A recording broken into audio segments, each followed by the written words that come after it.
G'day everybody, Jono from NZ Fun Adventures Camping. Just here to talk to you about an inflatable tent, pumping it up, using the connections, any of the different sorts that you might have, and just how it works with the most common pump or valve system found in the air tubes that you'll have most likely in your tent. So here I have a tube. Obviously I'm not going to grab a whole tent to demonstrate this for you. This is a tube replacement that you would use should you have a malfunction with your tube. These, maybe just to talk quickly about these come in a variety of different sizes, lengths, diameters. More importantly, where the valve, the Boston valve, is situated on that tube is key. So when you are talking to your retailer, supplier, whoever it is that you're talking to about perhaps getting a new tube, a replacement or a spare, make sure you note how many tubes you have making up your tent and designate where, just make it clear where in the tent you're wanting the tube to be replaced. So as your tent curves down, the tubes at the front, perhaps in the back, are shorter in length than through the middle of that section. Those tubes will be longer. If you've got a self-inflating tent and you have ribs, or a ridge line, not ribs, sorry, ridge line going through the center to support it and allow the air to go between the different ribs or sections, then that section there, really important to note, it's the living room section or the bedroom section or the awning section, so that your retailer supplier gets you the correct length, correct tube to help you out. So it's just a quick 101 of tubes. So here we have, this is just a pretty standard tube, and I will just come a little bit closer to the camera so you can see it. But here you have what's called a Boston valve. This is made up of 3 sections. So you have an end section, a cap section. That just stops dirt and debris getting in there. I can open that.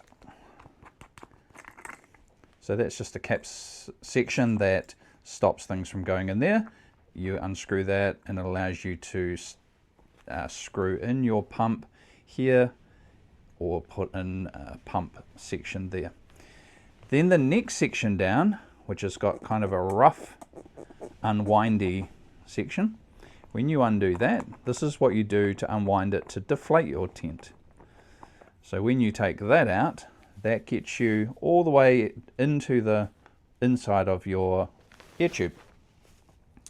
So what's really important is you don't get dirt, water, anything down in there. Otherwise it's going to sit inside your tube and cause dramas. So it doesn't need to be in there. Just make sure you keep that clear when you are unwinding these.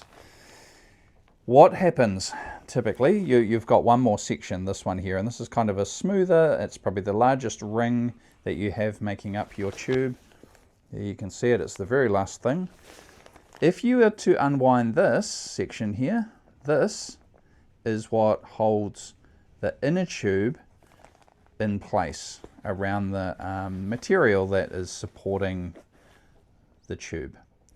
So try not to undo it. Make sure it's done up nice and tight. You don't need any tools, crescents, wrenches or anything. You don't need he-men to tighten this. It's just finger tight, right? You don't want it to undo. What typically can happen though is when people undo this section here, the middle one, they tend to start undoing that one as well, just by, it can happen, right? So just make sure you check that, because if that comes undone, you might find you spring a bit of a leak, or just it becomes a bit difficult. So make sure that bottom ring is always done up nice and tight. When you are ready to inflate your tent, make sure this section goes in. Make sure it doesn't cross thread. So hopefully you know what that means. It just means where the lines here, the thread and the thread on the inside don't get mixed up and start to break or not seal properly. Make sure you have this rubber stopper or ring around the valve, and you'll have one here. Just make sure those are all nice and clean, no debris. You don't always have to check it, but perhaps if you're packing up on a rainy, windy, yucky, muddy day, it'd be really good to check it. So here we go. So we're just screwing that in. Again, this doesn't need to be He-Man stuff, just finger tighten. This is ready to pump now, to inflate. So that's good. So once we've inflated, that cap will go on top and seal it up, stop debris getting down there. If debris does go down there, then this is probably one of the most common issues, because you'll never know it's gone down there. But if debris does go down in there, you have a valve system that seals like this. So when you push air in, the bottom sort of flap opens and the air flows in. And then when you take the pressure off, or you take the pump out, that snaps shut, because it has all the pressure of the air behind it. So that snaps shut. But if you've got dirt laying between those two things, it can't snap shut properly. So it'll have a little opening, and air will gradually leak out of that. And this is probably the biggest cause for why you pump your tent up, everything is great, and eventually you get back to your tent 10 o'clock at night, 2 in the morning, to find it's gone all saggy. That is one of those things. Just how would you clean that? I don't know, maybe a cotton bud later. That's probably a thing to set up. But to sort that, just pump more air into it. But just check that, you know, if you're having that subtle issue, just check that valve carefully, that little flap on the bottom. Just make sure that is able to shut and there's nothing noticeable in there, like a big chunk of dirt or a stick or something. Just stopping that from sealing shut properly. So it's basically a one-way valve, so it allows the air in, but won't allow it out. So you just don't want to stop that at all. Hopefully that makes sense. All right, let's get to the nitty-gritty of probably what most of you, especially new tent campers using air tents, come across, which is this blue. It's not always blue, you might get a different color, but this section here that you'll find in your makeup. I'll come closer to the camera so you can see it. There we go. And typically that screws onto the outside of the Boston valve, which I'm not a big fan of, but it's just how they make them. So that goes on top, and you screw or tighten this section here, and that just needs to be done really loosely. That is not going to go anywhere. Okay. The next part is your hose going to your pump, connects in to those little lugs and snaps shut. Okay. Now if you find, like what happens, if you find that this is sort of, hopefully you can see that, if you find that this piece here, this hose, is coming off, so you're pumping away, inflating your tent, and then this, so there's a lot of pressure building in here, and then you're inflating, inflate, and then bang, this happens and it comes off. That is solved. Just put a little twist in this hose. Okay, just a half a twist, nothing too serious. Make sure the twist is the right way so that it stops this section from coming undone. Okay, just a half a twist. You don't want to knot this whole thing up here, right? It shouldn't be like that. That's just crazy. Just one half a twist will put enough pressure on that system there just to keep it in place while you pump it up. Obviously that goes onto there. Don't think any of you have an issue around that. So that's one way to do that. So this particular pump that I've grabbed is from a Torpedo 7 tent. It's pretty standard for their Air Series tents that they do, the Tuakura, the Air Series 3, 4, 500s, whatever they all are. That's a pretty standard pump system. In that pump you get a bunch of other little accessories as well to pump up airbeds and all sorts of stuff, right? So that's their one. What I also have though, which I'm a big fan of, is a different pump. So it'll still pump up all your tents. And I've got a new one here to show you. So the pump does the same job, so this section does the same as this pump, but it does have a different section here, which I'll show you. So it doesn't need the bit that screws on the outside. I think that's a bit of a pain, and we've seen somebody today who can't undo that. So what happens is, as you're pumping away, it builds all that pressure, things expand and change, and they've either done it up too tight, or there's some debris got in there, or the pressure is holding it, and when they've gone to undo it, it's cracked. So there's just too much pressure going on there. So with this part here, which is a really simple part, don't even know where my camera is, here we go. So we're just this bit here, what this allows you to do, so again, you take you attach it to your hose, exactly the same, so it becomes part of your hose. And then what you can do, really simple, just put it in there, give it a little gentle push in so it locks it in, and then you can start pumping away. That didn't look very professional, did it? Didn't obviously tighten that up, but we'll do that now.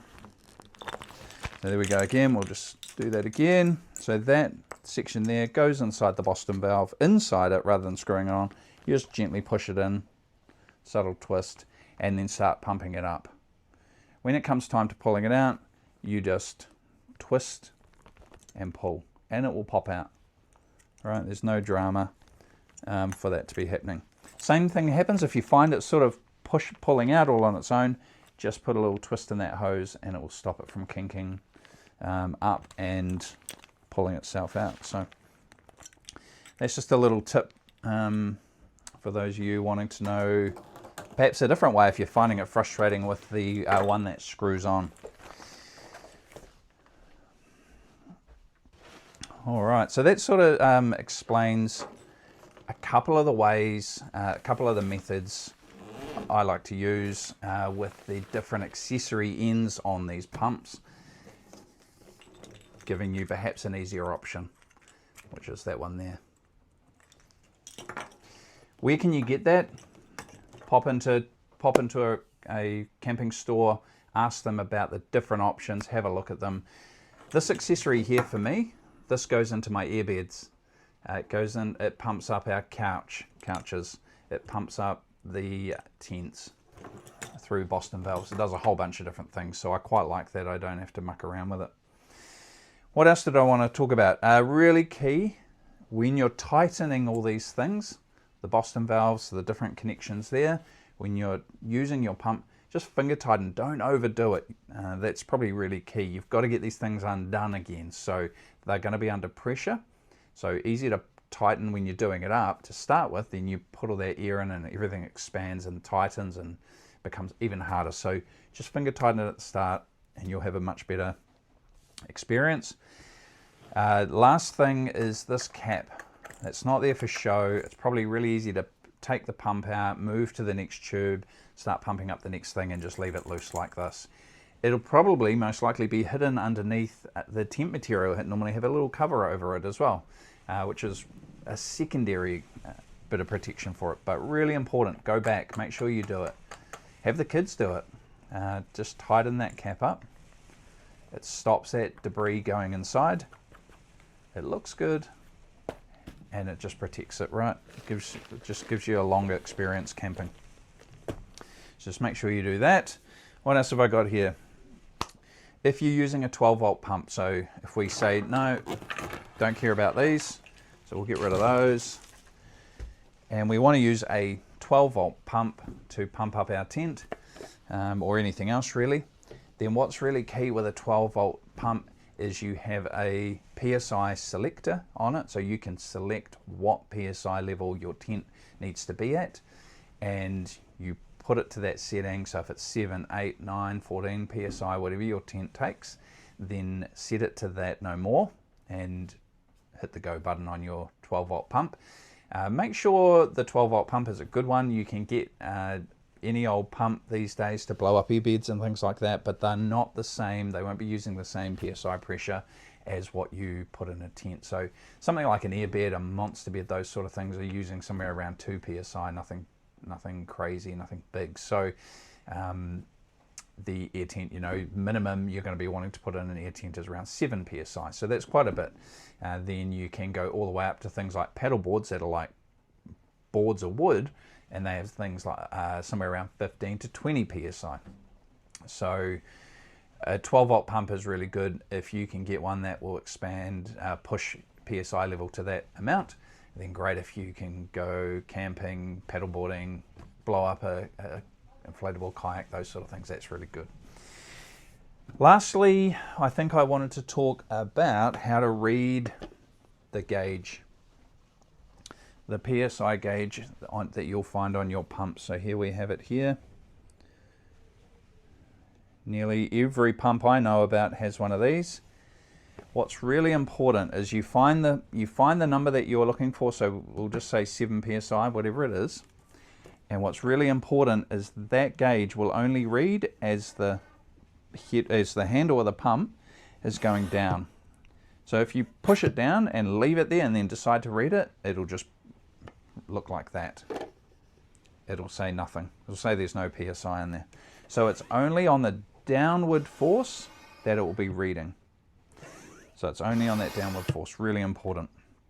So have a look while you're pushing it down, getting it close to 7 PSI, 9, whatever it is, and that is how you read it, essentially.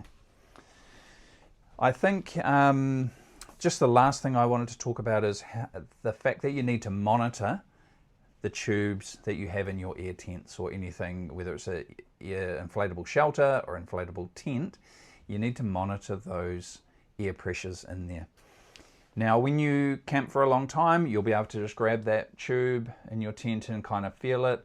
You might be able to look at your tent or shelter and see it kind of like being impacted by wind and just sort of crumpling in a little bit and pushing in a lot more than perhaps when you started camping. So visually you can monitor it, physically you can monitor it as well, just by, you know, checking like, yep, that still feels nice and hard and compact like it was when I started. Or you can plug in your pump and manually check it through the gauge on your pump if that's what you want to do. I suggest just sort of feeling it and looking at it is a really good start. It's not too hard. As you go to the bathroom, something like that, have a look at your tent, just make sure it doesn't have any air beams looking like they're collapsing or not doing their job properly. So if it is, if you've got something happening visually, go check it, feel it and go, yeah, it is feeling soft, add some more air. That's probably all that needs to happen. Doesn't necessarily mean you've got a leak. You don't need to ring your store. Try to troubleshoot it yourself on site while you're camping. Continue on. Shouldn't be a big drama. So some of the situations you'll need to change the air pressure is when it's hot. So when it's really, really hot and you are going out camping for the, traveling for the day, so you're leaving your campsite and you're zipping your tent up. I totally understand how all that happens. You don't want people looking inside your tent. You want to keep it nice and secure. So you zip it all up. You go away. The sun's pushing down on your tent. The air's struggling to get out. It's getting a lot hotter in there. We all know what it's like when you open that tent door and the hot air pushes out like an oven. Well, think about the air tubes that are sitting inside your tent while it's superheated in there. The air inside the tube is expanding in heat. All right, so you might go from 7 PSI very quickly to 10 PSI in that situation. So if that's the case and it's not windy, it's a beautiful day, just have a think about it. If you've put some more air in at nighttime because you needed it, and you're sitting somewhere a little bit more than perhaps what your standard tent is, around, say, if it was 7 PSI and you've pumped in another 1 or 1.5 PSI, you're now 8 to 9 PSI, then you zip your tent up and go away for the day. I wouldn't be surprised you come back and you've got an issue.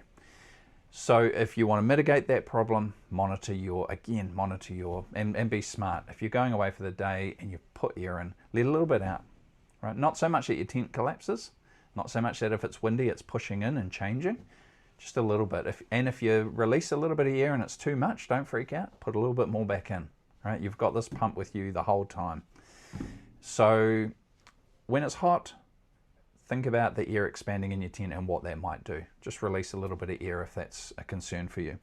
When it's cold, equally, the air will shrink and perhaps not be as strong as you'd like. So you might find if you're camping in cold temperatures, or you get a real cold snap, you might find your tent changes and its dynamic. So if it's really cold, add 1 psi, see what happens. Add another half if you need to. If you've got your tent set up and it's to manufacturer's spec for PSI level, and it's really windy, the wind picks up and it starts buffeting, and your tent is collapsing in and you're wondering why, add a little bit of PSI. Make it really rigid. You want these air beams in your tent to be nice and strong to support the material of the tent. If it's raining, now that rain adds a bit of weight to the material of your tent, so that will also want to start to cave in your tent if it's not set at the right PSI. So if you've got a combination of rain and wind, it's very likely you'll start to see your tent changing a little bit if you haven't been monitoring the PSI levels of the air beam. So again, add a little bit of PSI. It's not a big drama. Tents are designed, manufacturers hopefully won't mind me saying this, air beams and tents are designed with a rated PSI with what to put in it, with an allowance up and down a little bit. So don't freak out by adding another 1 PSI that you're going above what the manufacturer says. That is set there so that you can add a little bit and you can subtract a little bit to play around with somebody camping right at the top of the North Island in tropical heat to somebody camping in Wellington where it's freezing cold, for instance. We can both camp with the same tent and have the same experience just by adjusting the tube PSI level. So that's where you do that. So if it's wet and you've got the weight of water on your tent, you might need to just help strengthen the poles. If you've got lots of wind pushing in, add a PSI just to strengthen that up and make it rigid. If it's hot, release some air so that when it's expanding, it's not going to pop or do anything like that.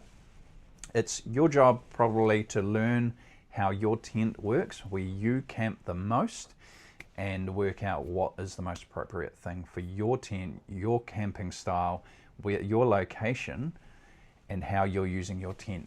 Air tents are as easy as they are and simple as they are. They're not a one and done. You don't just set the tent up for 5-day camp and just leave it. You do have to check things like the guy ropes, the PSI level of your airframe, and things like that. Visually look at it, give it a squeeze, check it. If you think something's not right, add a little bit of PSI in there, or drop some out of it. Yeah. Hopefully that helps. You can always message us on NZ Fun Adventures Camping. We know you love to do that. That's we get a few. Hopefully you've had a fantastic long weekend camping. This is really the start for us of the camping season. We've been doing a great job getting people out well before, but now it is ramped up. We see our group, I look at the stats of our group and what we're doing and how things are progressing, and we've just skyrocketed. It's like a Mount Everest climb now of new people joining, people looking at the group, people talking in the group and sharing information and sharing their trips and things like that. So it's absolutely awesome to see. That is 100% what the group is for. It is really a camping community for you all to learn, share, laugh, share those experiences, good and bad, to find the solution so that it doesn't keep continuing. So thank you for everybody who's asked lots of questions about how to inflate tents. I think the air tents are really the way of the future. I don't see pole tents being major anymore, really, except for much smaller tents like hiking tents and things like that. That is where they are the most appropriate, or very large canvas tents. But today, to be honest, even airframe systems are so advanced that they can take that much heavier canvas material. So we're seeing this season much larger diameter air tubes coming out, being really robust. So that is awesome to see. That allows us to camp more effectively through harsher weather with less concerns. So get yourself a new tent if that's what you're looking at. Check out our page for lots of information on the tents. Ask questions if you've got concerns or interest on the way a tent might perform in the situation that you're going to put it in. But jump on the suppliers' websites. They have so much good information on how to use their tents, photos, and information around. They'll have downloads on how to put them up and things like that. All right, team, thank you very much. I'm going to go and grab dinner. It's about that time shortly, so have a great day, and we'll talk soon. Thank you.